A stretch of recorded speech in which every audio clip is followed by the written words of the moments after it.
24-এ যে ছাত্র গণঅভ্যুত্থান, এই ছাত্র গণঅভ্যুত্থানের যে ফসল, এটাকে যেন আমরা এই দেশের মানুষের কাজে লাগাতে পারি, এই রাষ্ট্রের কাজে লাগাতে পারি, এই রাষ্ট্রটাকে সত্যিকার অর্থেই একটা গণতান্ত্রিক রাষ্ট্র কাঠামো দেওয়ার ব্যাপারে তাকে আমরা কাজে লাগাতে পারি।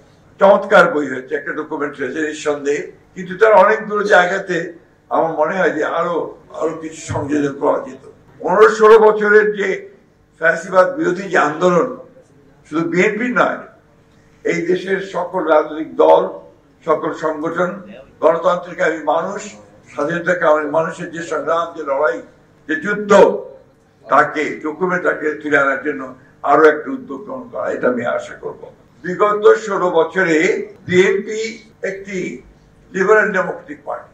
আমি জানি না যে পৃথিবীর কোন লিবারেল ডেমোক্রেটিক পার্টি এইরকম অত্যাচার, নির্যাতন, নিপীড়ন, হত্যাযজ্ঞের মধ্যে দিয়ে গেছে কিনা। 60 লক্ষ মানুষের বিরুদ্ধে মিথ্যা মামলা দিয়েছে।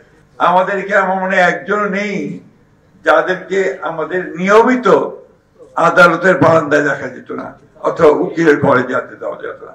এই 16 বছরে আমাদের 20,000 মতো নেতা কর্মী শহীদ হয়ে গেছে, কেউ এক্সট্রা জুডিশিয়াল কিলিংয়ে, কেউ আওয়ামী লীগের গুলিতে, কেউ থানার মধ্যে গুলিতে, এবং কেউ ডিসঅ্যাপিয়ার করে গেছে।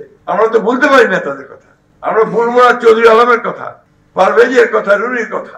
এগুলো আসতে হবে, এগুলো ইতিহাসে আনতে হবে, ডকুমেন্টে আনতে হবে। এবং এই বিষয়গুলো আমি মনে করি যে শুধু মানে বিএনপি নয়, এটা এই 16-17 বছরে এই ফ্যাসিস্ট হাসিনার বিরুদ্ধে লড়াই করতে গিয়ে যারা প্রাণ দিয়েছে, শহীদ হয়েছে, পঙ্গু হয়েছে, আমার এখনো মায়ের ডাকের সেই দিনগুলোর কথা মনে পড়ে প্রতিটি। সঞ্জিদা তুলি যখন তাদেরকে নিয়ে আসতো ম্যাডামের সামনে। আমি আশা করব এই বিষয়ে আমার অনুরোধ থাকবে, আমরা সর্বোচ্চ সহযোগিতা করব। যেহেতু বড় বাবুল তালুকদারের একটা উদ্যোগ আছে, এই উদ্যোগকে সাবল গ্রহণ করবে রিসার্চের মধ্য দিয়ে।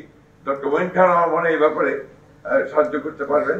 একটা রিসার্চ করে এই 17 বছরের সত্যিকার অর্থে ইতিহাস থেকে তুলে নিয়ে আসবে।